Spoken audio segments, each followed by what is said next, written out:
Hello again, everyone. Thank you so much for being here. Whether you're watching or listening, we're really grateful to have you as a part of our Empowering Equality podcast with Inclusive Workplace and Supply Council of Canada, or IWSCC to keep it short.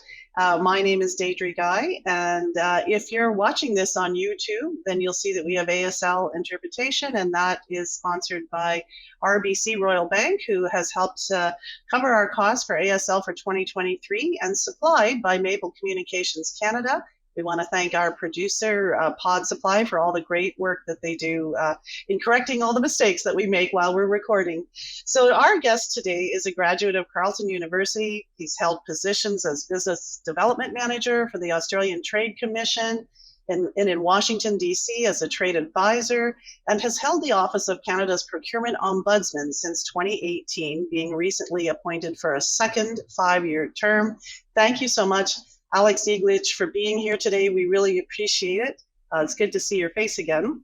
Yeah, thank you, Deidre. And we really appreciate all the support that you've given our office as well in promoting the message to your listeners. So thank you.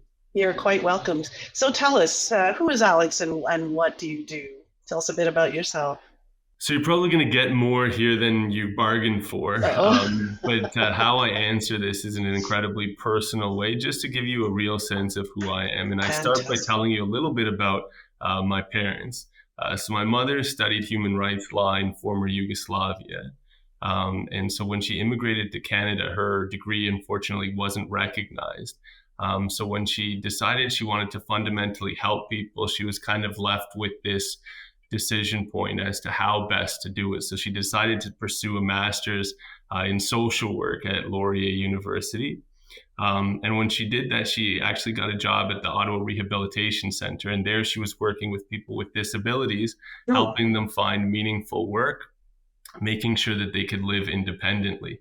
So the sad part of the story is she actually passed away when I was a teenager, but she's been a powerful force in my life throughout my life for sure. And then my dad, different person, but still kind of very impactful. So my dad has a PhD in engineering. He's a very technically minded person. He's a pipeline engineer, but unfortunately he had a stroke in his 60s. So he was left partially paralyzed and he has aphasia. So for the last 17 years, he's been living with aphasia in a wheelchair. And so it's really given me transparency in the number of barriers that continue to exist. So trying not to get too emotional, but I just wanted to give you a little bit of a picture about where I come from. In terms of my background, as you mentioned, I've worked in the United States. I work for the Australian government as well. I'm a lawyer by background, but I've really developed a strong sense of promoting fairness from my mother, and a really strong sense of perseverance and fiscal responsibility from my father. So they're really kind of the examples I've tried to live my life by. So I'm not saying I have any lived experience with disability, but I am saying that I care deeply about it. And that's predominantly why, this is so important to me. So so it sounds like disability has been a language in your home for most of your life, between your mother and then your dad living with a disability. And you know what the reality is, most of us aren't going to get away without having a disability at some point in our lives. So you've got a bit of a head start on all of the, the knowledge and also the concept of living with a disability and how successful and rewarding that can actually be. So now you're an ombudsman. Tell us what an ombudsman is. Yeah, absolutely. So unfortunately, the term procurement ombudsman, when taken together, requires some unpackaging. Because it's not like, oh, of course, you're the procurement ombudsman. We know exactly. So when you're making small talk at kind of cocktail receptions, it's not something that people kind of run with. They kind of let the conversation end there. So hopefully what I can do is provide a little bit more information. So in my role as procurement ombudsman, I'm really a public official who acts as an impartial body between the public and the government of Canada. But in really basic terms, I just try to solve people's problems when they contact us. So the first thing we do is we listen. We really try to appreciate the issues that they're experiencing, and then we try to solve those as effectively as possible. So I actually have a government-wide mandate when it comes to procurement. So it's not just procurements done by Public Works and Government Services Canada. It can be procurements done by any of 90 departments and agencies. There are some carve-outs to that mandate. So Crown corporations, for example, those wouldn't be covered by my mandate, but predominantly most departments and agencies that fall within the federal government fall part of the mandate. So again, it's a pretty important role. And I understand and appreciate, when you come to me, I have to do everything I can to make sure that I'm resolving those issues. So how sort of exactly does the Procurement Ombudsman support Canadians? Like, can you give us a sort of a hypothetical or an example of a way that you have supported Canadians, and particularly within the procurement sector? Yeah, so one of the easiest ways is for payment issues, right? So for example, if you're a supplier and you've delivered on a contract and you're awaiting payment, and particularly those small and medium-sized businesses, those days of delay really matter. And sometimes, unfortunately, it's months of delay and you don't know where to turn because you've already gone to the parties that you're contracting with. And so you're kind of left bewildered as to what to do next. So when you contact the office, we offer kind of an impartial voice. So we contact that department and agency and try to figure out what's going on, right? And it's a different voice. There isn't that fear of litigation when we're talking to someone, so we're able to have a more frank discussion. And typically that's where you see immediate action. So oftentimes I don't think suppliers appreciate how quickly things might happen when they contact our office. But sometimes, if it's something that's just sitting on someone's desk that requires an approval, all of a sudden we contact those people and things happen magically and the supplier gets paid. So that's a very practical example, but there's many others. Obviously, we take education as an important part of our role as well, like demystifying the whole federal procurement system.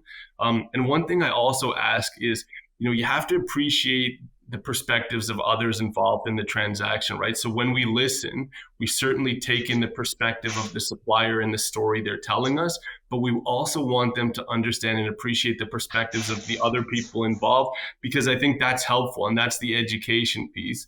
And from my own background, I've played multiple roles in the procurement process, and you're incentivized differently depending on what role you play within the process, right? And understanding what motivates the actions of the people you're talking to is really helpful in understanding how you should talk to them, right? So if you're a new supplier, you might not appreciate, hey, what's motivating the party I'm talking to act or not act? And even just understanding that piece helps inform how you might want to communicate with them. That's a very good point, actually. So how does someone become a procurement ombudsman? What led you to this? So that's a great question. So I actually worked at a Crown corporation, and the Crown corporation was being wound up. So essentially, I was going to be out of a job, right? And so I knew I had a window of time to find a new job, and someone actually forwarded this opportunity to me. And it said it was an order in council appointment. Now, at the time, I really didn't appreciate what that meant. But as I kind of informed myself more and more, it meant, you're appointed by the Governor General on the recommendation of a minister. So those are heavy words, in the world of government, but it didn't detract me from kind of throwing my hat in the ring. And so when I actually applied, a new process had been just established, right? So you actually had to submit a resume and you had to demonstrate how you met the merit criteria. So when I read the merit criteria, I thought, hey, I actually meet all of these. So I'm going to take the effort and really spend time on this application. And so I did that. And if I'm being truthful, all I wanted and expected was an interview, right? And so when I got the interview, I was pretty pleased, and I felt like I went into it pretty relaxed and I was able to be myself. And as a result, I got a second interview, and then there were multiple interviews after that. But it kind of culminated with a call from the minister. And it was this surreal moment in my life that I'll never forget, where the minister congratulated me. So I'd never had, an official at that level contact me directly. So just speaking to the minister was a big deal. And I wasn't really able to process the words, to appropriately express my thanks for being nominated for the role. But I mean, I appreciated the gravity and immediately kind of took to, okay, now this is going to be my role for the next 5 years. So it's really important to like portray that vision effectively. So, even though it was a lengthy process to ultimately get the job, I mean, when I got it, I immediately appreciated how important and significant it was to helping Canadian suppliers. So what would there be about the office of the Procurement Ombudsman that you wish more Canadians knew?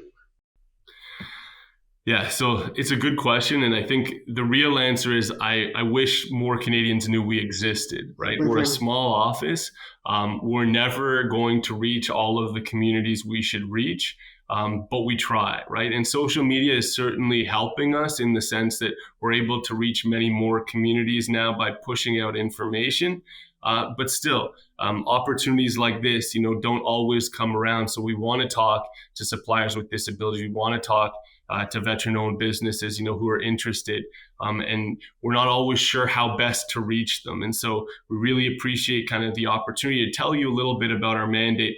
And maybe I'll backtrack a little bit and tell you a little bit about our legal mandate. And so our legal mandate really is, we get complaints from suppliers about specific contracts, and it can be either about the award process or the administration of the contract. Now, there's certain dollar values associated on when we can actually launch a review or not, but we have complementary jurisdiction with the Canadian International Trade Tribunal. So what that means is, even if our office isn't the right office for your complaint, we have a memorandum of understanding with the Canadian International Trade Tribunal to make sure that your complaint gets heard. Now, one of the big things is timing, right? So you have to do that immediately. So once you have a concern, reach out to our office or reach out to the Canadian International Trade Tribunal if you're not sure if we can help you. The worst thing that happens is we tell you, it's not ripe yet for us to look into it, but please keep in touch. And so that makes sure that you're not time barred from us doing anything under our formal mandate. Informally, we'll always try to help you, even if you are time barred, but formally, in terms of our legislation, timing matters. So for us, it's traditionally 30 days after the contract is awarded. And then in contract administration, again, it's 30 days from notification of the issue arising. Another thing that, go ahead.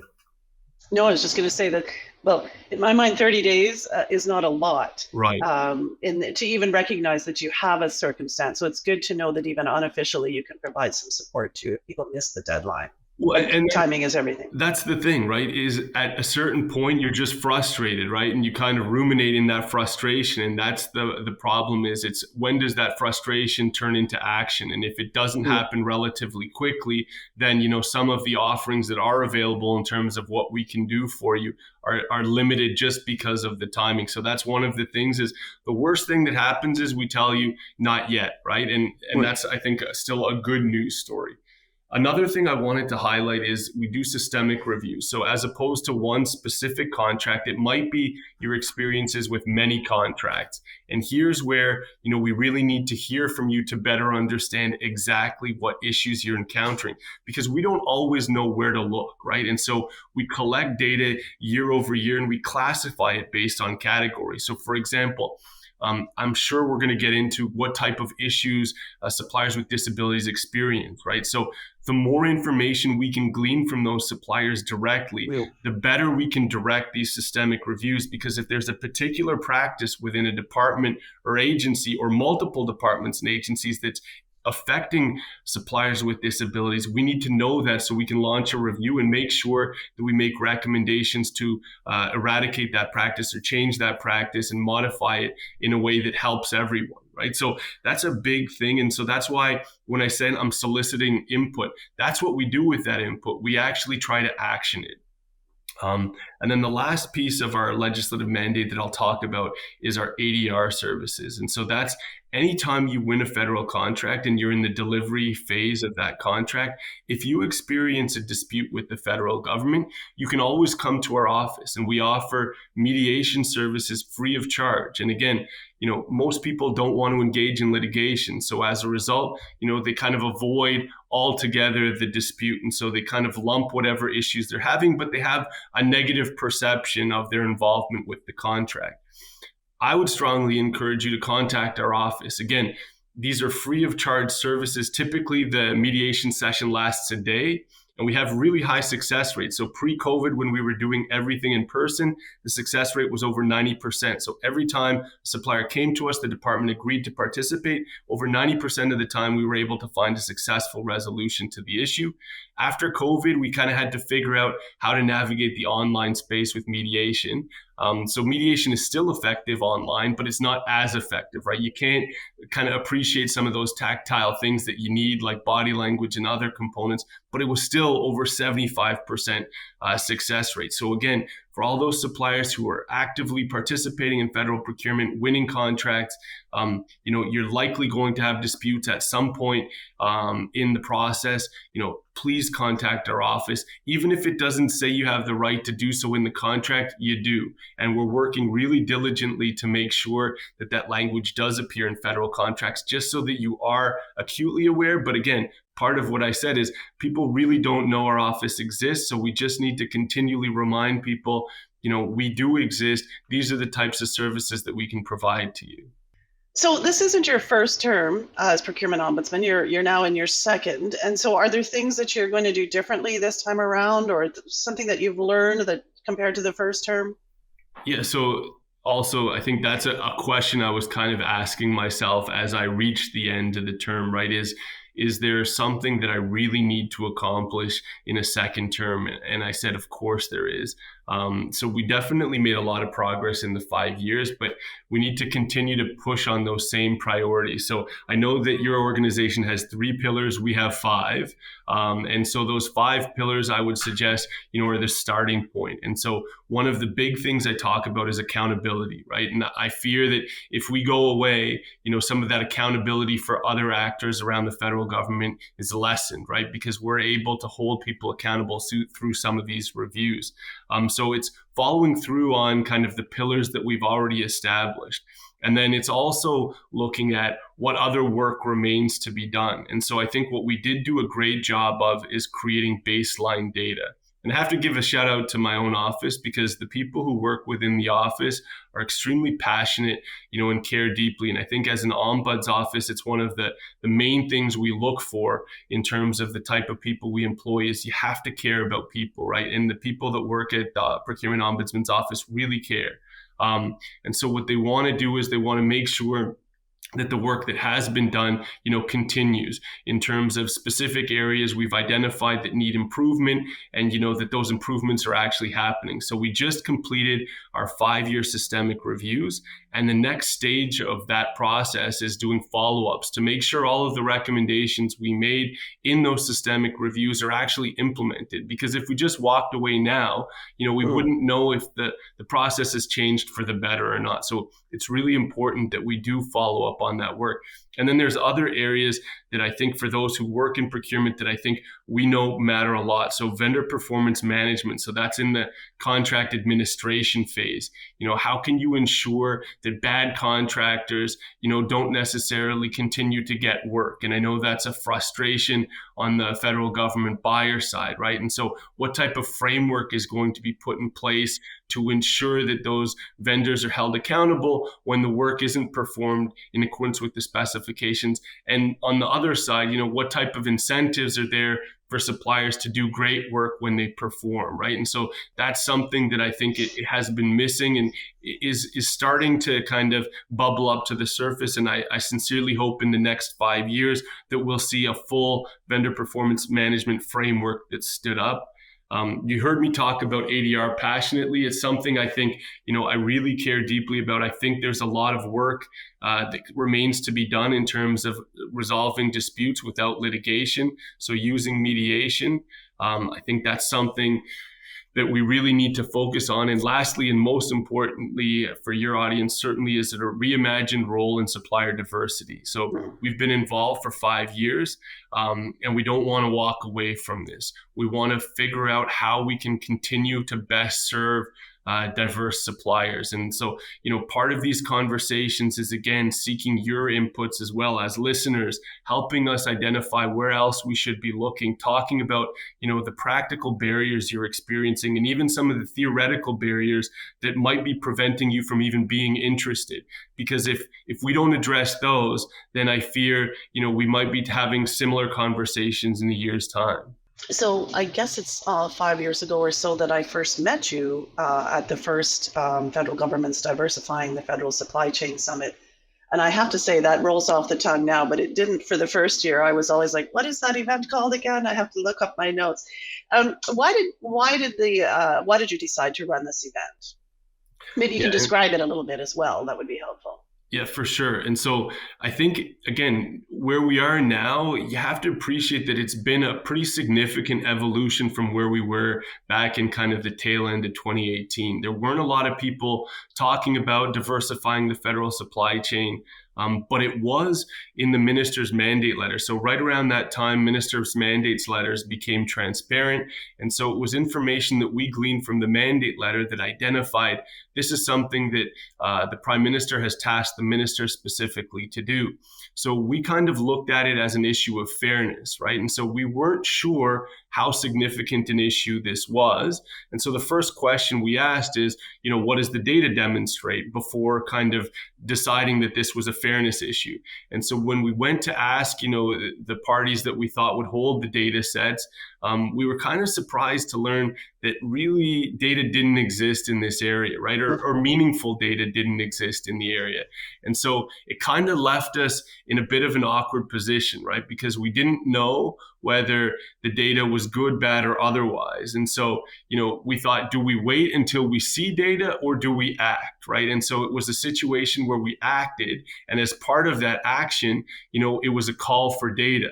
Because again, and I know this is something that your organization believes in as well, but without the data, it's really difficult to know if things are getting better or getting worse or staying the same, right? And so a lot of the work we did in the early days was saying, this is why data matters so much. It's not just talking about data, it's really understanding what is underpinning that data, right? And so the first iteration, I have to admit, we didn't know exactly what we wanted to accomplish, but we knew we wanted to raise awareness because we knew that there weren't enough people talking about this across the federal government. And those who were talking about it didn't really have policy grounding, right? And so it's always dangerous if you're a government employee to talk in areas where there's no policy framework to tell you what, good and bad looks like. And so no one was willing to kind of stand on that ledge and say anything. But we at least brought the people together, right? And so it was suppliers, buyers, industry council such as yourself. And we really appreciated your support, from the early days, because like you said, you didn't really know what to make of this. You didn't know if it was going to be worth your while. And our challenge was making it worth your while, right? Understanding that you want to come to a room of diverse suppliers, but also government buyers to be able to have them appreciate your perspective, understand what incentivizes your work.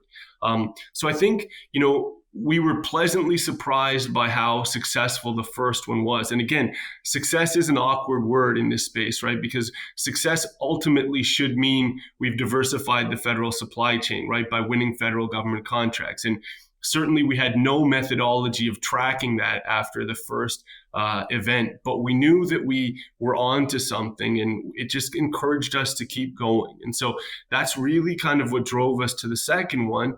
And so we decided, we'd done this in Ottawa. And as a result of doing it in Ottawa, we had a really good representation from federal government buyers. But we felt like we weren't scratching enough of the surface from the actual supplier community. So we wanted to go to a larger urban center to say, where can we get more suppliers who will be interested in this topic? So we took the second one to Toronto.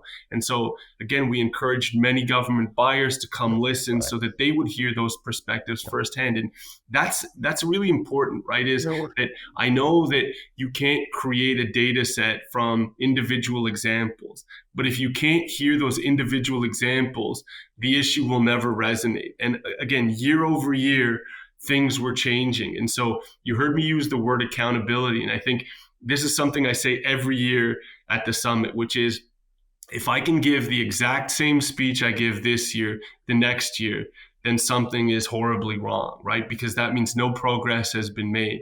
And so, there was immediately a call for, policy frameworks to be put in place to give people more of kind of a rationale on how they can go about doing this work on the government side. And then suppliers equally were looking for information. Many of them weren't even aware of the opportunity. So it's like, where can you get this information? And those that did have the information might have felt like it was too cumbersome or too difficult to even engage. And so they just kind of weren't particularly interested. So my role is not to necessarily drum up support for federal procurement specifically, but it is to demystify, the process. And the more suppliers we have in the supply chain who are diverse in nature, the more rich the supply chain becomes. And I think that, again, goes to benefiting everyone. So I remember after the first event in Ottawa, and it makes me giggle every time. And I was so impressed with how people were interested in improving this. But someone from your office came up and said, what do you think of the event? And how do you like the level of accessibility? And so I said, do you really want my answer? And they said, yes. So I gave them the answer. And there definitely were some areas of concern from an accessibility perspective. And instead of getting a kind of like a sort of sound, it was, okay, here's my information, reach out to me, from now on we want to make this accessible. And so for me, I was really impressed with that, because that's not always the response you get. And I love how you've included IWSCC to help ensure that we're as accessible as we can be with these events. So will there be one in 2024? Yeah, so that's a great question. I just want to go back to something you said, because I don't want to kind of diminish what you just said. You really played such a significant role in something that, we wanted to learn, but we didn't necessarily have all of the right people to ask, in terms of how to get help, how to understand, where we've gone wrong. And so you took the time and effort to look at, all aspects of the program and say, here are things, and it were things like the carpet, the table linens, how we projected information, and all of that, was incredibly useful. And it forced us to think differently. And I think, again, I'm glad you said you saw improvements in subsequent years, because again, if we're not listening, we're not doing our jobs.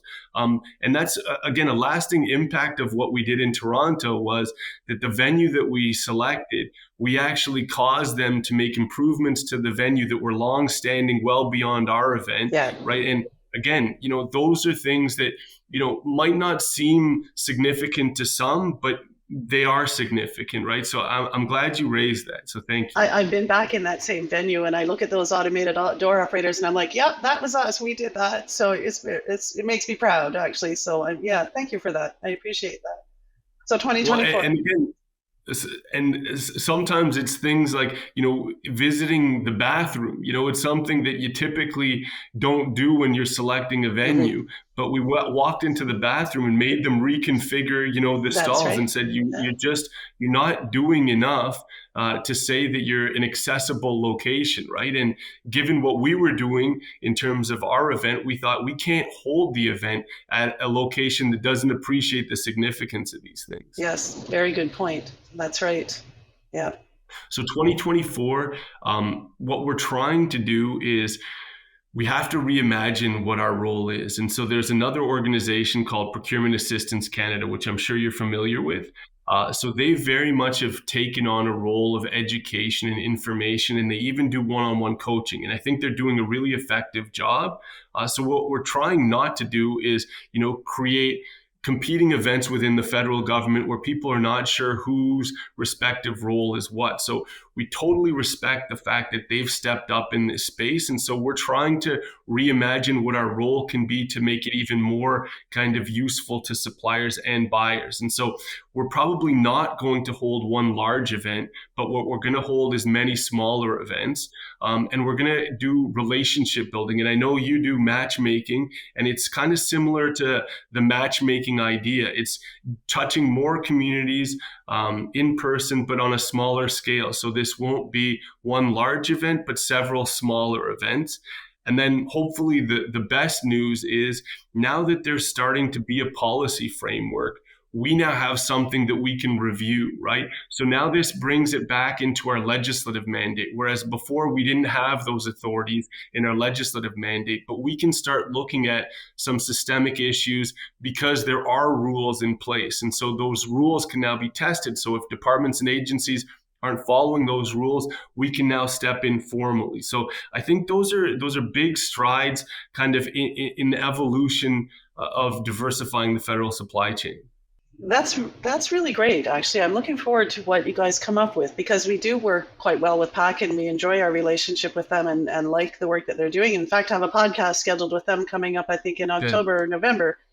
So yeah, I'm really interested, and certainly count on us for support from the accessibility perspective, as always. So a lot of veteran and disabled owned businesses tend to be smaller businesses. And so I'm interested to know what hurdles that you run across when that small businesses encounter when they're trying to do business or doing business with the federal government. Yeah, absolutely. So we were created predominantly to help small and medium-sized business. And so those are the type of stakeholders that interact with our office the most. And what they tell us often is they lack information necessary to participate in the process. When they do participate in the process, they find it's not clear and it's overly complex. As someone who's worked in the federal procurement space for quite some time, I have to say, I too, when I read the documentation, find it difficult to understand. So when you take that perspective and say, okay, someone who's inside on the process, even from a legal perspective, I'm not even really sure what they're asking for. So that puts suppliers at a real disadvantage. And we're working actively, to make sure that we're continually trying to simplify the process, because that's a huge bar for people. And pretending like it's not complicated, I think also, discourages people, because if someone is telling you it's difficult to comply with all of the rules and regulations that exist in federal procurement and just saying it's not that bad, it's not really respecting what they're saying in terms of their participation. It's also very different from private sector. So if you're used to doing private sector sales, engaging in federal government procurement feels very different. And it's something that you have to dedicate resources to. And that's something that typically small and medium-sized businesses don't have, which is additional resources to pursue new business opportunities. So typically they don't. But again, when we look at, the composition of the marketplace in Canada, we see that, 98% of businesses are small and medium-sized businesses. So if the federal government doesn't do more to encourage participation from that significant portion of Canadian businesses, then again, we're doing a disservice to the federal government. And really missing out. Absolutely. Right? Absolutely. Because I always talk about that. All of those barriers that are in place are precluding the purchasers from getting the best quality suppliers to do the work. It's the ones that are done the work already, so they're incumbent, or they've reached a financial point where they can dedicate those resources. So you're just missing out on so much innovation that tends to come with small business. Yeah, absolutely. When you were working in Australia and in the States, and I know both of those countries have supplier diversity programs, did you run across supplier diversity in those roles? So I did, but I wouldn't have described it as supplier diversity. Okay. And so at the time, I was aware of set-aside programs in the United States. And the question was whether Australian companies could qualify for these set-aside programs in the United States. But it was more when I returned to Canada and I was learning about the PSIB, so the Procurement Strategy for Indigenous Business, being the only set-aside program that exists in Canadian federal government, why there weren't more set-aside programs akin to what they had in the United States. So that was one of the questions that I actually had. And we did a knowledge deepening and sharing piece. So this is what we do in terms of areas that we think we should explore and share information on across the procurement community. We've done quite a bit of work in social procurement in general, but we did a follow-on piece on set-aside programs, and we did look at multiple jurisdictions, including the United States, including Australia, including the European Union. And what we found was, there's definitely opportunities to emulate aspects of what's happened in the United States. Depending on who you talk to within the federal government, there's certainly nuances to how easy it is to create these set-aside programs, but these are programs that in the United States have existed for a long time. And it's something that I think at the federal government level at least needs to be considered seriously. And I know that your council is a big part of, the advocacy for consideration of these types of programs within the federal government. So for those listening and watching who don't really understand, describe or explain what a set-aside is. Exactly. So a set-aside really means you're taking a procurement and you're setting it aside for a specific group of people. So for example, it could be women-owned business. And so if it meets certain parameters in the United States, it might be a contract less than $250,000. It's a mandatory set-aside, meaning that it's set aside in all instances, and a certain percentage of that work has to be delivered by women-owned businesses. And sometimes it can be sole sourced or directed to a specific supplier. In other instances, it's competed. And so it's competed amongst that community of people. And so it gives an opportunity to create an assurance that the supply chain will be met with people from that community, right? So it's a wonderful thing to say you want a more diverse federal supply chain. But if you don't have proactive programs in place to ensure that happens, then again, I fear that we're entering that space of it's a talking point that we'll repeat on a yearly basis, but we won't see significant changes. Whereas with set-aside programs, you now have targets. And so, for example, in the PSIB program that I talked about, the procurement strategy for Indigenous business, now there's a 5% requirement for all federal departments and agencies to meet. And so there's a possibility to create similar programs for other underrepresented groups. So I know that wasn't in a nutshell, because when you talk for 3 minutes, it's difficult to say it's in a nutshell, but hopefully it provided a little more information. Thank you. Yes. So as an alumnus of Carleton University, and you've taught there as well, and I should say IWSCC, we've had the pleasure of collaborating with Carleton's Accessibility Institute on some research. And then also we are on the Governing Council for the Canadian Accessibility Network, which Carleton is very closely involved in. When you look back at your time as a student and then as an instructor, do you sort of have a vision for where procurement is heading? And I know you've kind of answered this already, but where procurement is heading, how it's changed over the years, maybe we can nutshell that one. Yeah, so again, it's an interesting question. I'll try to answer it as briefly as possible, but I think it's really changed significantly. So when I was a student, and even when I was teaching at Carleton, what we were talking about was globalization. And so everyone was talking about global supply chains, free trade agreements, multilateral agreements, dealing with procurement. And then kind of around the time of COVID, everything changed. And we were looking at much more of a protectionist environment, nationalistic supply chains.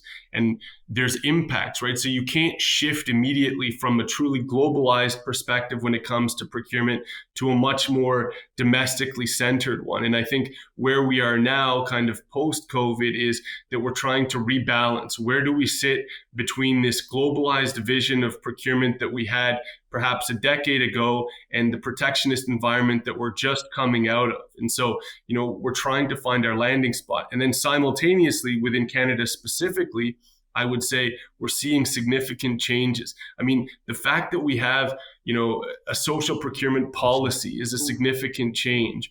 There was a policy called the Treasury Board Contracting Policy that had been in place for many decades. So that has been sunsetted out over the last few years. And so we have a new framework that guides procurement. So these are, again, monumental shifts, in how we go about thinking about procurement. But the last thing I'll say is the power of procurement, right? I think oftentimes procurement was maligned as being, just the acquisition of goods and services, and it was too lengthy, too cumbersome, and you never got what you wanted. And I think that philosophy has greatly changed as a result of COVID. People really appreciate, the significance of procurement and are talking about it differently. So I'm trying to talk about the power of procurement to have people realize, yes, it's acquiring goods and services, but the amount of significant social change that can be impacted by making these acquisitions in a strategic way is also something that I think we're now coming to grips with, in that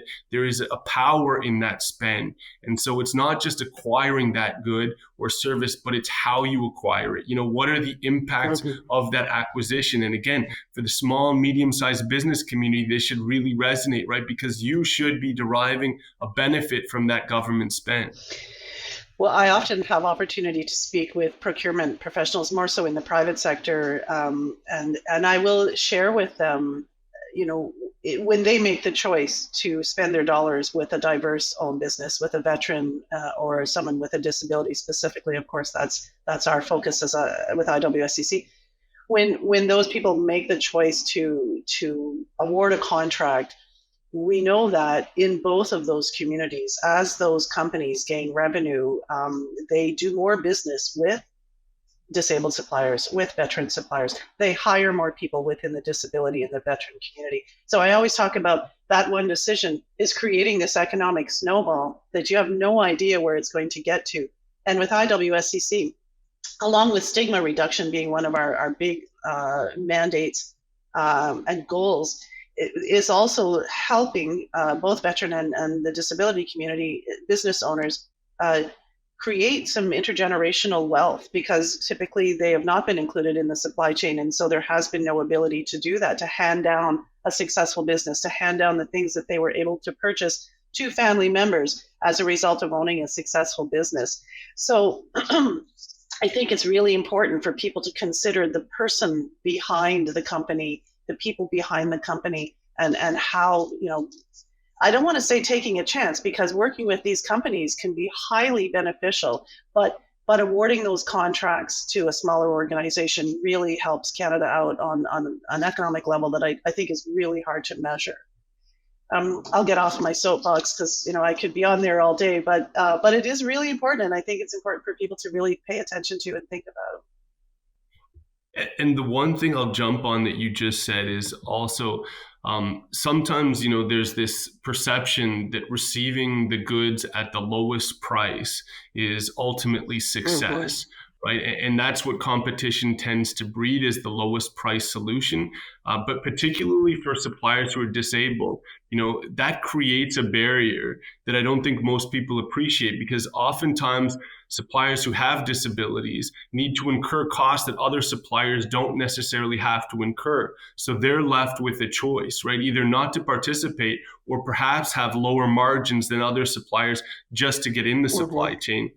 And then the second aspect is what you talked about is, how do you open the door for others, right? And so another barrier that I think is unique to suppliers with disabilities is, these mandatory requirements with experience, significant government experience as a prerequisite to get in the door. So if you don't have the door open for you by others, how are you going to get that experience? So everyone complains about it, but I think there's a uniqueness to that requirement and how it creates a barrier, because oftentimes suppliers with disabilities aren't subcontractors in existing supply chains. So how do they glean that experience? So when that first, supplier with a disability wins that contract, please look backward and pull other people through to give them that experience, so that this barrier is a little less real each time, right?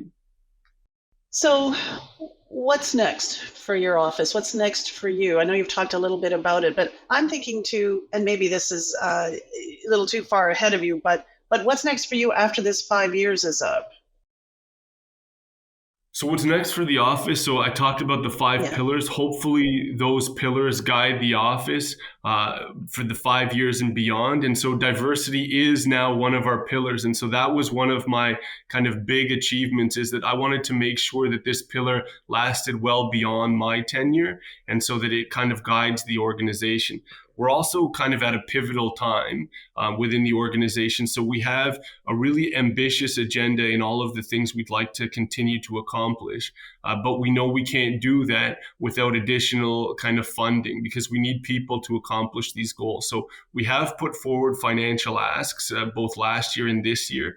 We understand the fiscal climate at the federal level right now is not conducive to funding, but we really want to implore the federal government to see the importance of the work that we're doing so that we can continue to kind of evolve in many of these important areas and make sure, that we are serving the needs of all of our stakeholders. So on an office standpoint, I think that's really important for us to continue to take the steps necessary to meet the demands of our stakeholders.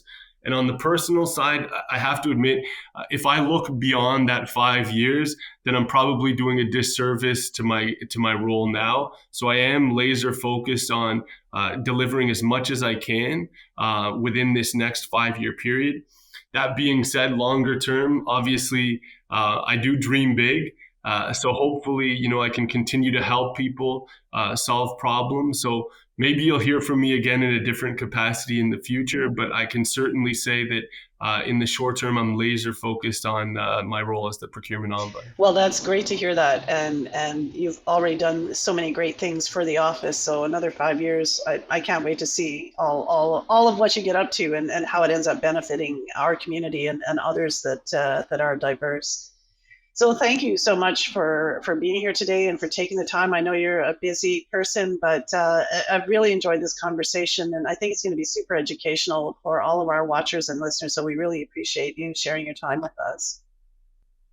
Yeah, no, appreciate you and your organization as well for all the time you've dedicated to help us promote the message to the community that you serve. And so we sincerely hope that we do hear directly from suppliers with disabilities and veteran-owned suppliers who are looking to do business with the federal government. So thank you. And thank you, everyone, for joining us today. For more information about supplier diversity and IWSCC, you can go to www.iwscc.ca. Thank you again to RBC for your sponsorship of our ASL services that are provided by Maple Communication. Thank you to Pod Supply for producing our podcast every time. And thank you again for watching, and we'll see you next time. Thank you.